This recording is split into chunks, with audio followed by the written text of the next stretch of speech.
តាក់ទងគ្នាតែយើងមិនសូវមានលុយមានសម្ពាធខ្លាំងណាស់កុំជឿពាក្យគេថាឲ្យតែមានចិត្តស្មោះឲ្យគ្នាលុយជារឿងបន្តបន្សំការគិតបែបនេះគឺខុសស្រឡះហើយតើតែជួបផ្ទាល់ទើបដឹងថាគ្មានលុយស្នេហាក៏មិនអាចយូរអង្វែងដែរបើគេមិនចាក់ចោលយើងក៏គង់តែថ្ងៃណាមួយយើងជាអ្នកចាក់ចេញដែរព្រោះមិនចង់ឲ្យគេមកលំបាកជាមួយក្នុងទំនាក់ទំនងមួយ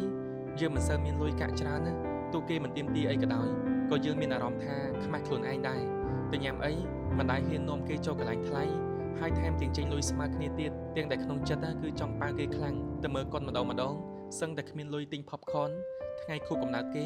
ក៏មិនមានកាដូអីពិសេសដែរទោះគេមិនមាត់មិនថាអីតែសួរថាយើងរីករាយទេស្រឡាញ់គឺស្រឡាញ់ហើយតែក៏មិនចង់អោបក្រសោបព្រោះដឹងច្បាស់ពីស្ថានភាពខ្លួនឯងលំបាកខ្លាំងចង់ឲ្យគេទទួលបានលើសពីអ្វីដែលយើងអាចផ្ដល់ឲ្យគេចង់ឲ្យគេមានជីវិតល្អជាងនេះបើគេចាក់ចេញហើយគេបានជួបមនុស្សល្អថែមទាំងមានលទ្ធភាពជាងយើងនោះយើងក៏រីករាយហើយបានត្រឹមឃើញមនុស្សដែលខ្លួនស្រឡាញ់បានល្អជាងមុនយើងក៏មានក្តីសុខដែរ